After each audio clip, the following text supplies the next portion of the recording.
কি সব ভালো আছে তো? পুজো কেমন কাটালে সব? খুব ঘুরেছ? বেশ, খুব মজা হয়েছে তো? খাওয়া দাওয়া নিশ্চয়ই ভালো হয়েছে। বেশ বেশ, কদিন ভালোই কাটানো হলো। এবার দুদিন পড়াশোনা করো, তারপর আবার লক্ষ্মী পুজো আছে।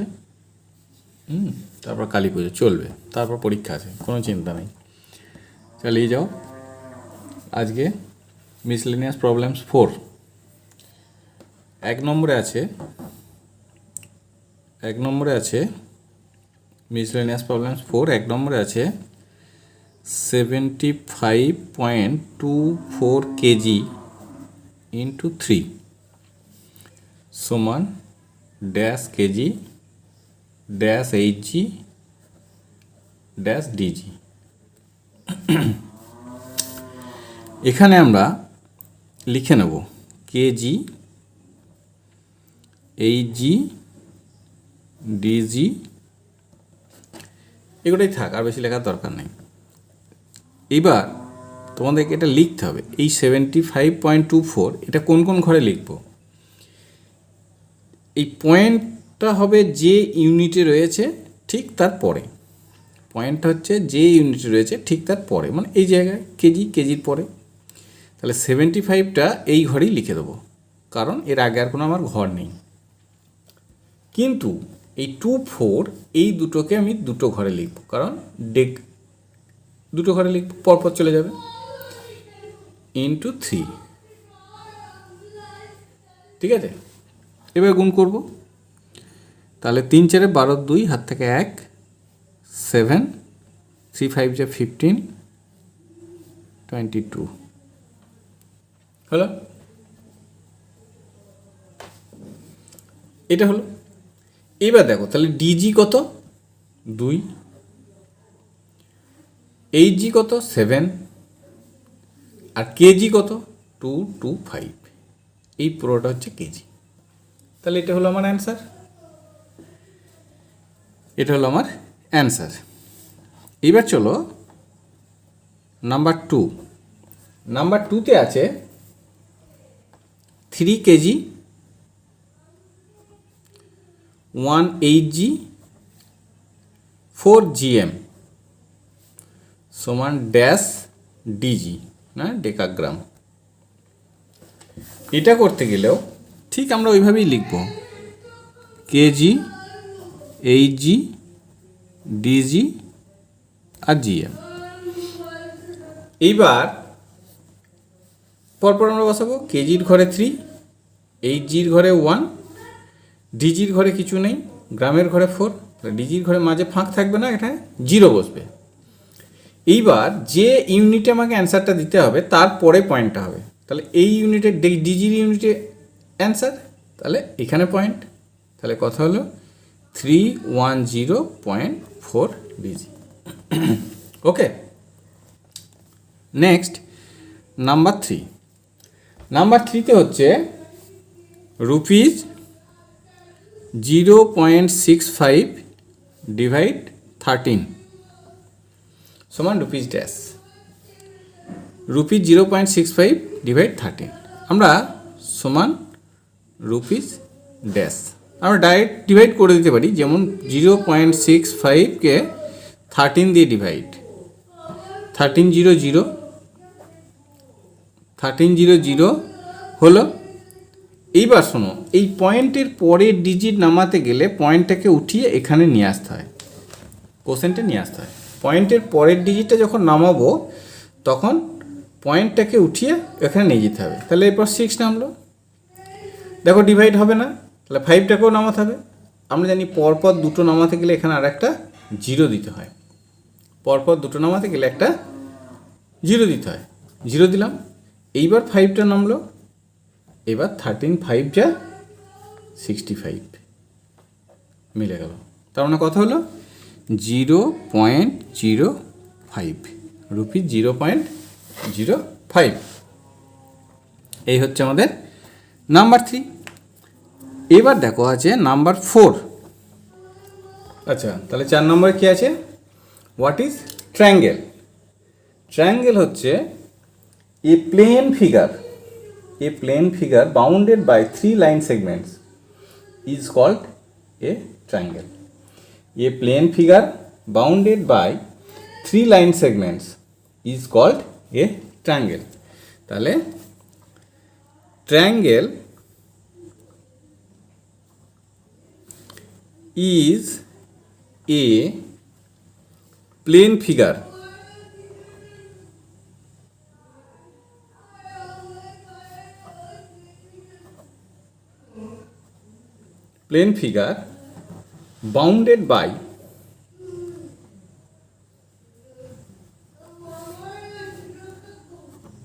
bounded by 3 line segments. 3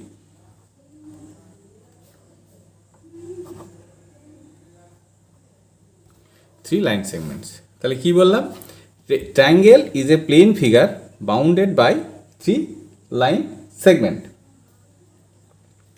ঠিক আছে, এটা হলো ট্রায়াঙ্গেল।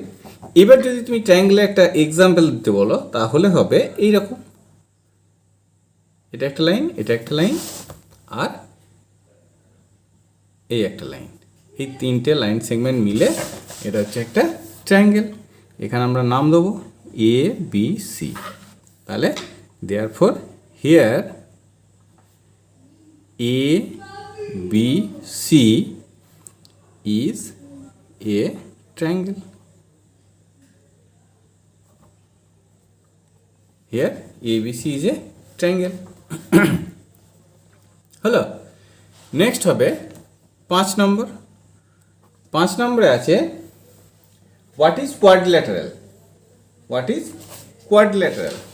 কোয়াড্রিল্যাটারের বেঙ্গলি মিনিংস হচ্ছে চতুর্ভুজ। কি? কোয়াড্রিল্যাটারের বেঙ্গলি মিনিংস হচ্ছে চতুর্ভুজ। তাহলে কোয়াড্রিল্যাটারাল কি? কোয়াড্রিল্যাটারাল ওই একই, মানে 4টে বাহু দ্বারা সীমাবদ্ধ।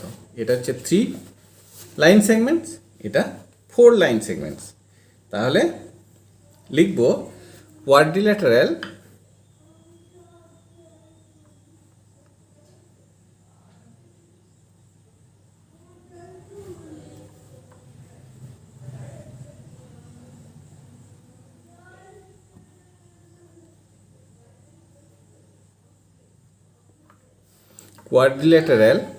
is a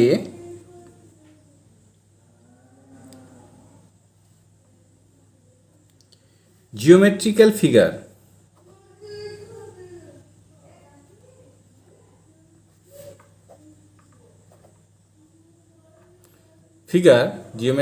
figure bounded by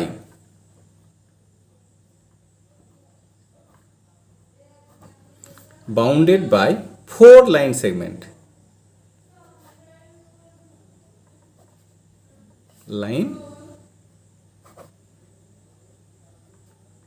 4 line segments. তাহলে কি বললাম? Quadrilateral is a geometrical figure bounded by 4 line segments. ঠিক আছে, এবার এর এক্সাম্পলটা কীরকম হবে? ছবিটা কীরকম হবে? ছবিটা হবে এরকম, ঠিক এই এই এই এই 4টে লাইন সেগমেন্ট, এটা একটা লাইন সেগমেন্ট, এটা একটা লাইন সেগমেন্ট, এটা একটা লাইন সেগমেন্ট, ডবল হয়ে যাচ্ছে, আর এটা একটা লাইন সেগমেন্ট। এই 4টে লাইন সেগমেন্ট মিলে হচ্ছে একটা কোয়াড্রিল্যাটারাল। তাহলে এ বি সি ডি, এটা হচ্ছে একটা quadrilateral. Therefore here A B C D is a quadrilateral.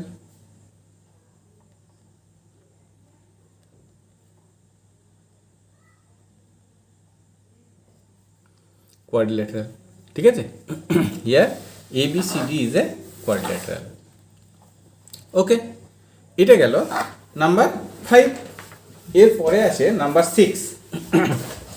এরপরে আছে নাম্বার 6। নাম্বার 6-এ আছে কি? What is circle. নাম্বার 6-এ আছে হোয়াট ইজ সার্কেল।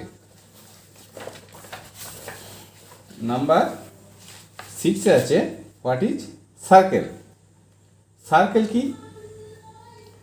সার্কেল হচ্ছে in a plane if a point moves such that it is always equidistant from a fixed point, then a curved line and the geometrical figure bounded by this curved line is called a circle. তাহলে circle is a geometrical figure bounded by a curved line which is equidistant from a fixed point. ठीक है, কি বললাম? Circle is a geometrical figure bounded by a curved line which is equidistant from a fixed point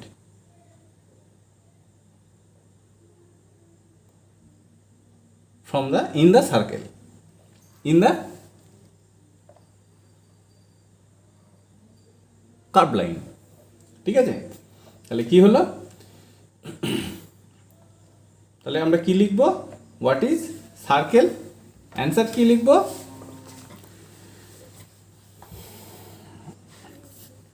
number 6,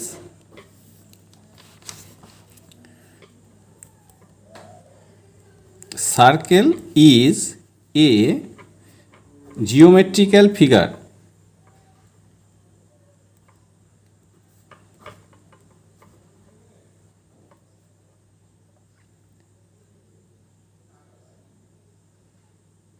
circle is a geometrical figure bounded by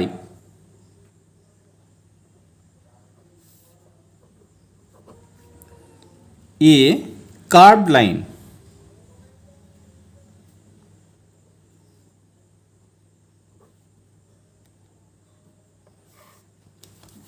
which is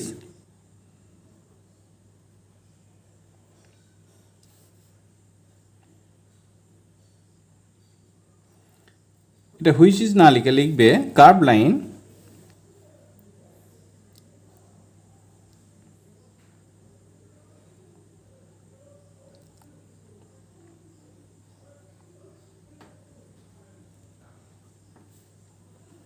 which is equidistant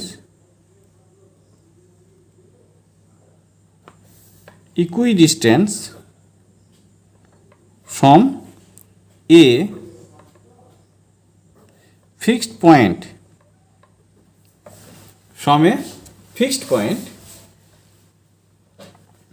which is middle of the curved line.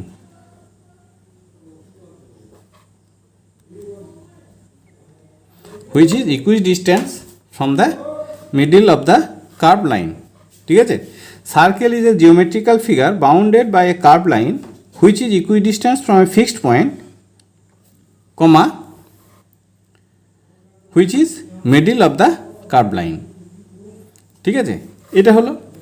এইবার এই ছবিটা হচ্ছে এরকম, এটা হচ্ছে fixed point, এর চারিদিকে ইকুইডিস্ট্যান্ট করে একটা কার্ভ লাইন আছে, ইকুইডিস্ট্যান্ট করে একটা কার্ভ লাইন আছে। এর এইটা হচ্ছে সার্কেল, ইকুইডিস্ট্যান্ট করে একটা কার্ভ লাইন আছে, এটা হচ্ছে সার্কেল। আর এইটা হচ্ছে ফিক্সড পয়েন্টটা, এইটার থেকে এই যে কার্ভ লাইনটা এর প্রত্যেকটা জায়গার ডিস্ট্যান্সটা equal, so it is a circle. Okay,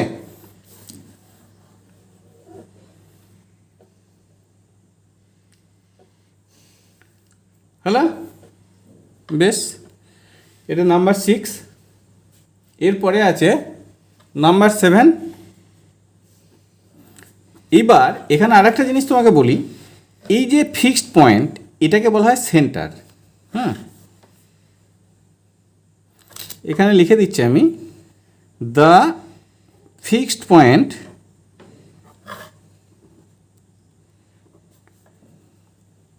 is called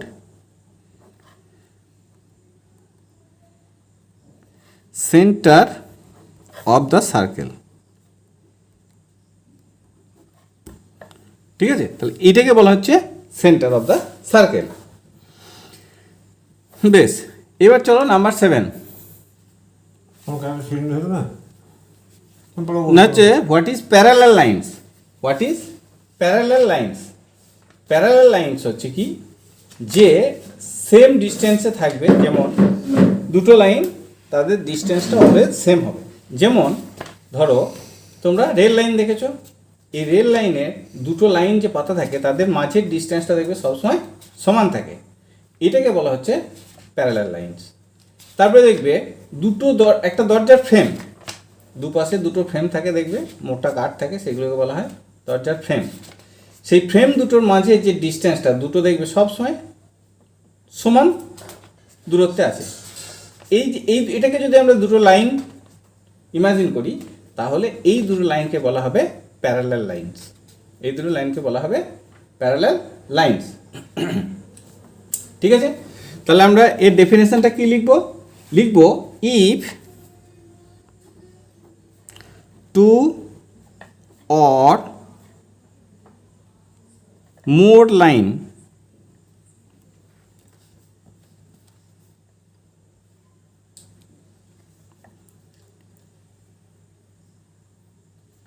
lying on the same plane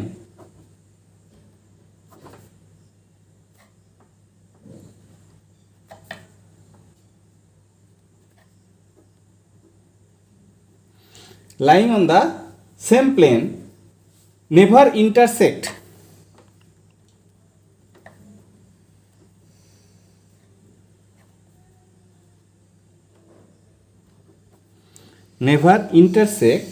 or meet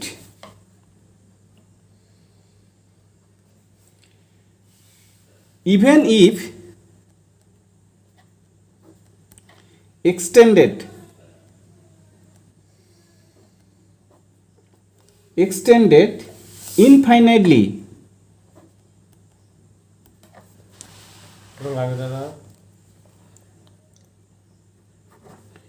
infinitely both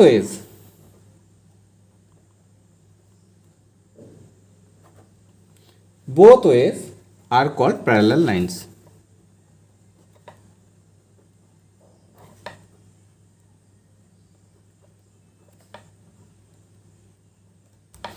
Are called parallel lines. তাহলে কি লিখলাম? if two or more lines lying on the same plane never intersect or meet even if they extended infinitely both ways are called parallel lines. তাহলে কীরকম জিনিসটা হচ্ছে, এটা একটা line, straight line, এর নিচেতে আমি আর একটা স্ট্রেট লাইন আঁকলাম। এই দুটো লাইনের, এটা একটা লাইন হচ্ছে AB, এটা একটা লাইন হচ্ছে CD। এই দুটো লাইনের মাঝের যে ডিস্টেন্সটা, এই ডিস্টেন্সটা সব সময় সমান থাকবে। এই ডিস্টেন্সটা সব সময় সমান থাকবে, তারা কখনোই একটার সঙ্গে অপরটা মিশে যাবে না, তখন তাদের বলবো প্যারালাল লাইন। তাহলে এখানে therefore here AB and CD are parallel lines.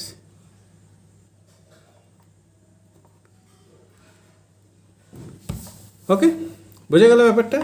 দুটো লাইন, AB একটা লাইন, CD একটা লাইন, এই দুটো একই প্লেনে অবস্থিত, সেম প্লেন। এটা একটা পুরোটা খাতার একটা প্লেন। এখানে এই দুটো লাইন টানা হয়েছে, এই দুটো লাইন এমনভাবেই টানা হয়েছে যে এদেরকে বোথ ওয়েজ, এদিকে বা এদিকে যে কোনো দিকে যতই বড় করা হোক, তারা কখনোই একে অপরকে ইন্টারসেক্ট করবে না। সো এই লাইন দুটোকে বলা হবে প্যারালাল লাইন্স। ওকে, বেশ, তাহলে বুঝলে এটা। এবার আমরা করব নাম্বার 8-এ যাব। নাম্বার 8-এ আছে what is obtuse angle. Number 8-এ আছে what is obtuse angle.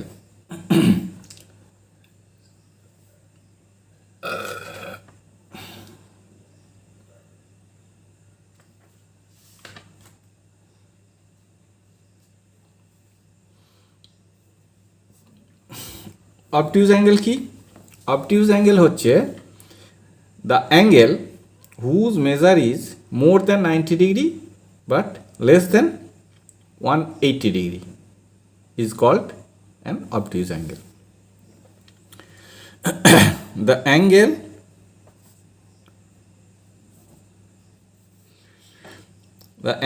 whose measure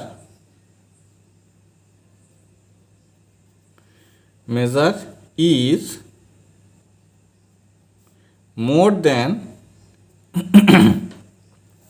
90 degree and less than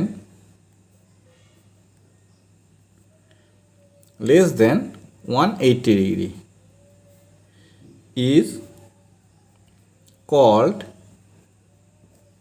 obtuse angle.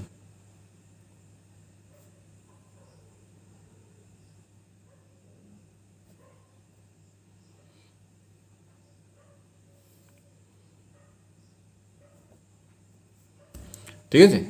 The angle whose measure is more than 90 degree and less than 180 degree is called an obtuse angle.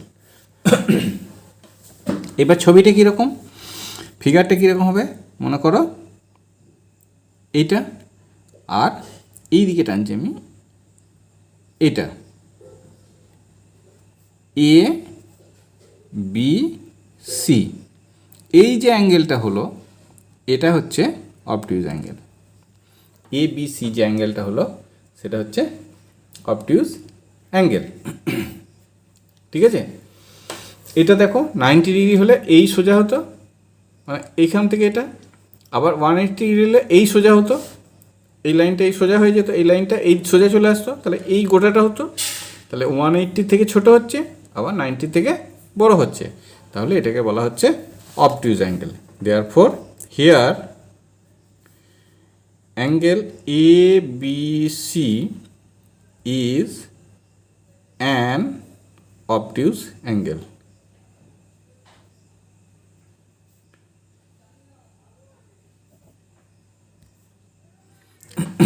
ঠিক আছে? এটা হলো 8 number. Number 8, এবার যাব আমি number 9-এ যাব। Number 9-এ আছে বলছে what is the difference of 5 metre square and 5 square metre. 5 square metre R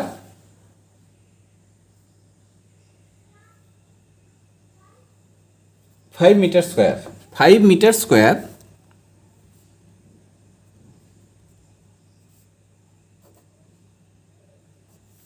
equal to 5 metre square মানে হচ্ছে 5 মিটারের একটা স্কোয়ার, তার মানে 5 মিটার লেন্থের একটা স্কোয়ার, তার হুজ এরিয়া হচ্ছে 5 into 5 square metre.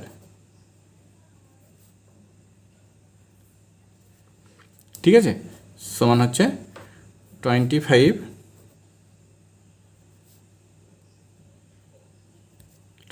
Square metre. 5 metre square মানে হচ্ছে 25 স্কোয়ার মিটার, আর 5 স্কোয়ার মিটার মানে 5 স্কোয়ার মিটার। এইবার এদের ডিফারেন্স, দেয়ারফর ডিফারেন্স ইকুয়াল হবে 25 মাইনাস 5 সমান হচ্ছে 20 স্কোয়ার মিটার। এটা হচ্ছে অ্যান্সার।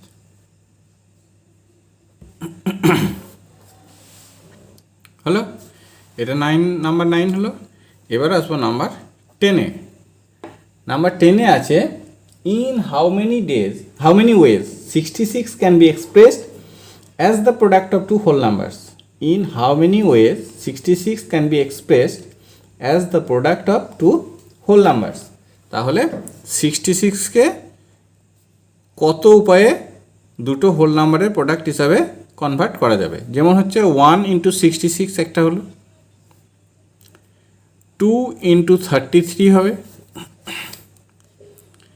3 ইন্টু 22 হবে, আর কি হবে বলো দেখি, আর হবে 6 ইন্টু 11। এইভাবেই, আর তুমি এইভাবে ভাঙতে পারবে না। দেখো অন্য কোনো নাম্বার দিয়ে এইভাবে ভাঙা যাবে না 66কে। তাহলে কটা ওয়েতে হলো? একটা ওয়ে, দুটো ওয়ে, তিনটে ওয়ে, চারটে ওয়ে। তাহলে in 4 wedge,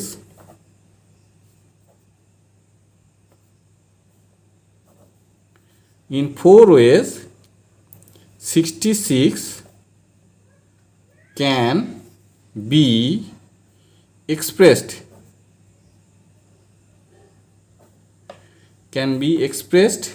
as the product of two whole number.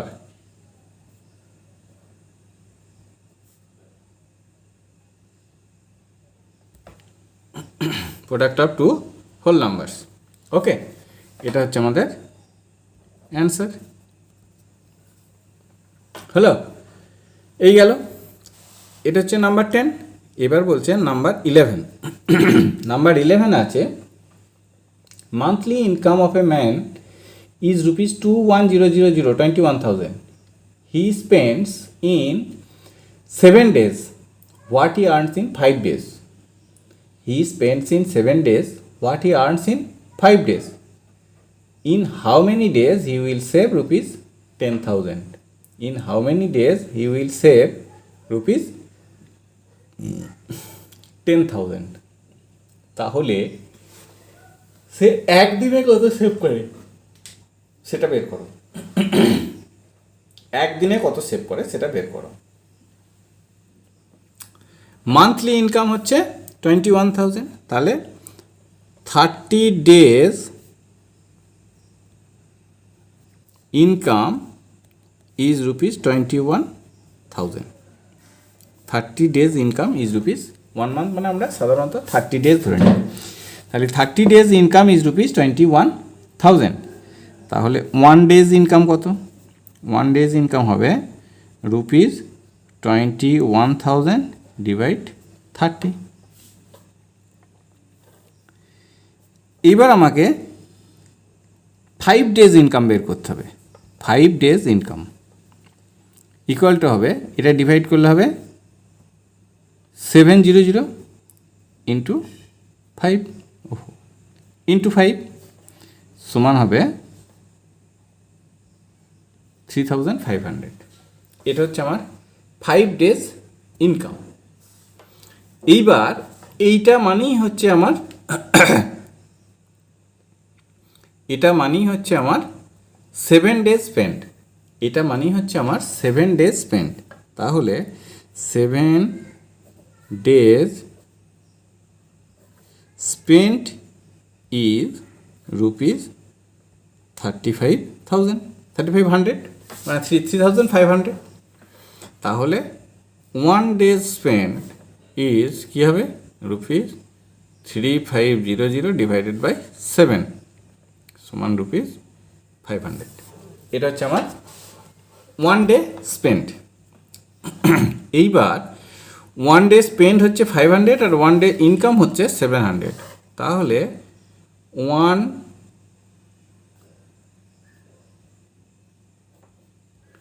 days saving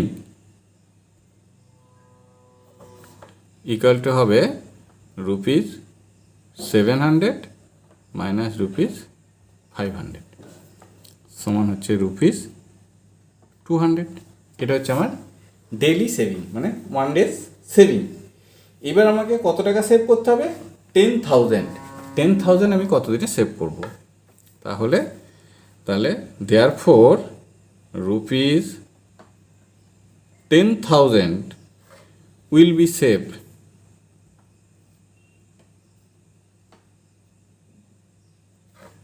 in 10,000 divided by 200 যত হবে তত ডেজ, 50 days। ঠিক আছে, এটা হচ্ছে আমাদের অ্যান্সার। তাহলে বলেছে in how many days he will save rupees 10,000। তাহলে therefore he will save rupees 10,000 in 50 days। এটা আমাদের ফাইনাল অ্যান্সার। এটা গেল 11। এবার যাব আমরা 12 কি আছে, by what prime numbers 149 be divided to leave remainder 6 in each case? By what prime numbers 149 be divided to leave remainder 6 in each case? তাহলে রিমাইন্ডারটা মাইনাস করতে হবে, 149 মাইনাস 6 রিমাইন্ডার, এটাকে মাইনাস করো, তাহলে হবে 143। এইবার এটাকে আমরা প্রাইম ফ্যাক্টর করব। বাই হোয়াট প্রাইম নাম্বারস বলেছে, তাহলে এটাকে আমরা প্রাইম ফ্যাক্টর করব। এটা কি দিয়ে যায় জানো, এটা কিছু দিয়ে যাবে না, এটা 11 দিয়ে যাবে, এটা হবে 13।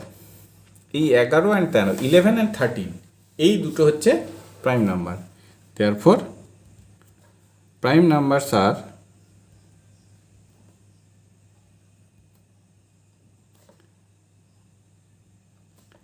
11 অ্যান্ড 13। তাহলে এটাই হচ্ছে আমাদের অ্যান্সার। তাহলে অ্যান্সার লিখবো, therefore the required prime numbers are 11 and 13। এটা হলো অ্যান্সার। ঠিক আছে, এটা হচ্ছে নাম্বার 12। এটা কিন্তু ছোট্ট প্রশ্ন, কিন্তু একটা ভালো প্রশ্ন। কি বলেছে যে by what prime numbers 149 be divided to leave remainder 3 in each case, 6 in each case। 6 minus করলাম, মাইনাস করে প্রাইম ফ্যাক্টর করবো, যে প্রাইম নাম্বারগুলো আসবে সেগুলো। এবার দেখতে হবে এই প্রাইম নাম্বারগুলো 11 আর 13 এসে, এগুলো দুটোই 6-এর থেকে বড়, তাই আমাদের দুটোই অ্যান্সার হয়ে গেল। এমনও প্রাইম নাম্বার আসতে পারে যেগুলো 6-এর থেকে ছোট হবে, সেগুলো কিন্তু বাদ দিতে হবে। তাহলে 12 বেলা। এবার দেখো 13 আছে, find the perimeter of a square equal in area. Find the perimeter of a square equal in area to two squares whose sides are 8 metres and 15 metres respectively. তাহলে যে স্কোয়ারটার পেরিমিটার বের করতে হবে, তার এরিয়াটা হচ্ছে 8 মিটার এবং 15 মিটারের দুটো স্কোয়ারের এরিয়ার সমান। তাহলে আমাদের এই দুটোর এরিয়া বের করতে হবে। তাহলে লিখব area of 8 metre square equal to হবে 8 ইন্টু 8 সমান হচ্ছে 64 স্কোয়ার মিটার হলো। আর একটা হচ্ছে area of 15 metre square equal to হবে 15 ইন্টু 15 সমান হচ্ছে 225 স্কোয়ার মিটার। এই দুটোর সাম করতে হবে, যেটা হবে সেটা হবে ওই যে স্কোয়ারটা বলছে তার এরিয়া। তাহলে therefore the area of big square equal to হবে 225 প্লাস 64,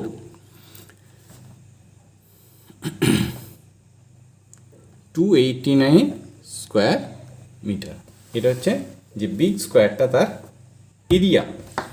এইবার আমাকে পেরিমিটার বের করতে গেলে, এই স্কোয়ারটার পেরিমিটার বের করতে গেলে কী করতে হবে, আমাকে এটার সাইড বের করতে হবে। Therefore side of big square equal to হবে স্কোয়ার রুট অফ 289। এটা কত হয়, 289 স্কোয়ার রুট করতে হবে, 289 স্কোয়ার রুট করছি,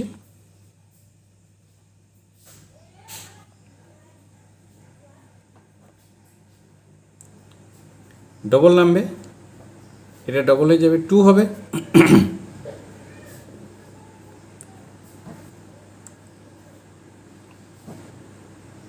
এটা তাহলে এটা হচ্ছে 17 মিটার্স। এটা হচ্ছে সাইড অফ বিগ স্কোয়ার। এইবার আমাকে কী করতে হবে, এর পেরিমিটার বের করতে হবে। দেয়ারফর পেরিমিটার অফ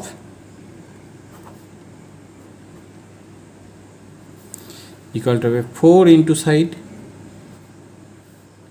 সমান 4 ইন্টু 17, 68 মিটার্স। এটা আমাদের অ্যান্সার হলো। তাহলে লিখব therefore the perimeter of the square is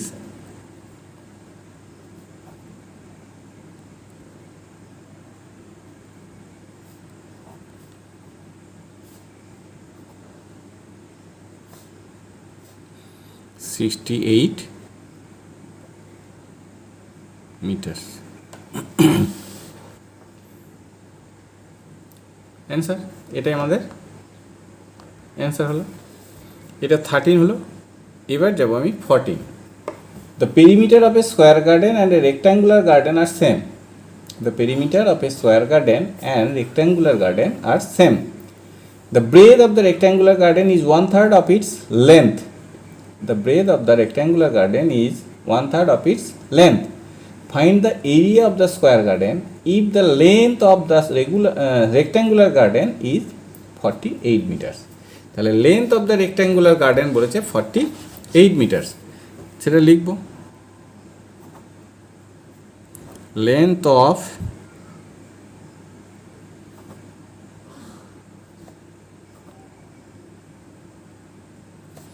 garden is 48 metres. তাহলে ব্রেথ কি হবে, ব্রেথ হবে breadth of rectangular garden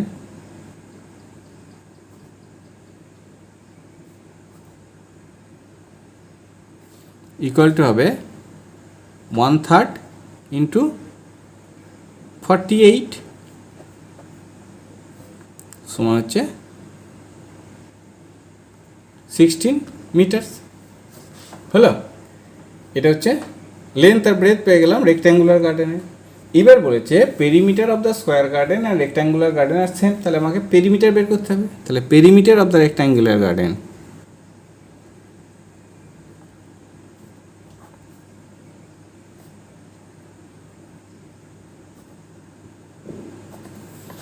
rectangular garden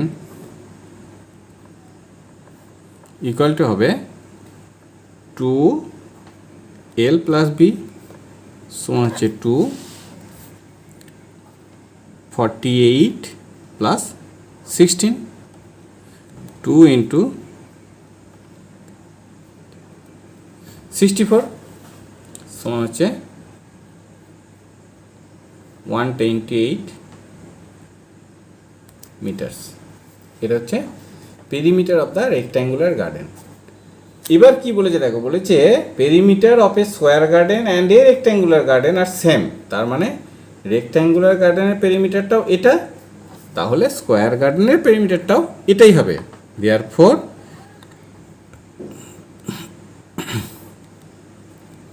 perimeter of square garden equal to হবে 128 মিটার্স।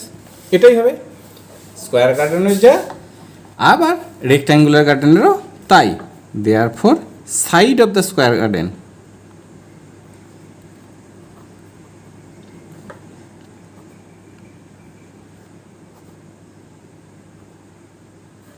ইকুয়াল টু হবে 128 ডিভাইড 4, 32 মিটার। এটা হলো। এবার আমাকে কি বের করতে হবে বলেছে find the area of the square garden. Therefore area of the square garden equal to হবে সাইড ইন্টু সাইড, মানে 32 ইন্টু 32। এই দুটো গুণ করলে হবে 1024 স্কোয়ার মিটার। এটা হচ্ছে আমাদের area of square garden 1024 square metre. এটাই আমাদের ফাইনাল অ্যান্সার। তাহলে আমরা লিখব therefore the area of the garden is 1024 square metre. ঠিক আছে, এটা আমাদের অ্যান্সার। এবার কি, এবার হচ্ছে নাম্বার 15। নাম্বার 15 আমার কাছে একটা সিম্পলিফাই। নাম্বার 15 একটা সিম্পলিফাই আছে। কি আছে? 3 whole 5/6 divide 11 whole 1/2 into 13/15 divide 26/35 of 1 whole 2/3 of 1 whole 1/6। আমার প্রথম কাজ হচ্ছে সবগুলোকে আগে মিক্সড ইমপ্রপার ফ্র্যাকশনে কনভার্ট করতে হবে। এটা হবে 23/6 divide 23/2 into 13/15 divide 26/35 of 5/3 of 7/6 হলো। এবার আমি করব কি, দেখো 23/6 এই ডিভাইডটা মাল্টিপ্লাই হয়ে যাবে, এটা উল্টে যাবে 2/23 হয়ে গেল। এখানে মাল্টিপ্লাই আছে, এটা যা আছে তাই থাকবে 13/15। আবার দেখো ডিভাইড আছে, এটাও উল্টে যাবে 35/26। এবার দেখো একটা জিনিস ভালো করে মনে রাখবে, এই ডিভাইডের পরে যে অফগুলো রয়েছে এই অফগুলো যখন ইনটু হয়ে যাবে দিয়ে এটাও উল্টে যাবে। একমাত্র যদি এই ডিভাইডের পরে এইরকম অফ থাকে তাহলে তারপরে নাম্বারগুলো উল্টাবে, অন্য কোনো সময় কিন্তু উল্টাবে না। এটা খেয়াল রাখবে, যদি ডিভাইডের পরে থাকে তবেই এই নাম্বারগুলো উল্টাবে, কিন্তু যদি এইখানে ডিভাইডের জায়গায় যদি অন্য কিছু থাকতো প্লাস ইনটু তাহলে কিন্তু এগুলো এই দুটো উল্টাতো না, এটা উল্টাতো না। ডিভাইডের জায়গায় যদি অন্য কোনো সাইন থাকতো তাহলে এগুলো কিন্তু উল্টাতো না। বেশ, তো এখানে ডিভাইড আছে বলে আমি এগুলোকে উল্টে দিলাম। এবার দেখো কাটছে কে, এটা কাটবে, এইটা কেটে দাও, এটা কেটলে 2 হবে, এই 2 কেটে দাও, এই 6 কেটে দাও, এই 3 কেটে দাও, এই 15 কেটে 5 হলো, এই 5 কেটে দাও, এটা কেটে 7 হবে, এই 7 কেটে দেবে। তাহলে উপরে কি থাকলো? উপরে দেখো কিচ্ছু নেই, তার মানে সবগুলো 1, তাহলে 1 হলো উপরে, আর নিচেই কি আছে? 5 আছে। এটা আমাদের অ্যান্সার হচ্ছে সিম্পলিফাইড 1/5। যাই হোক, এই পর্যন্তই ছিল আজকের মতো এই পর্যন্তই ছিল। তো তোমরা এবার কতদূর করেছো দেখো, কোনগুলো ঠিক হয়েছে বা কোনগুলো ভুল হয়েছে। যেগুলো ভুল হয়েছে সেগুলো ঠিক করে নেবে। ঠিক আছে, চলো আজকের মতো এই পর্যন্তই, আবার নেক্সট ক্লাস।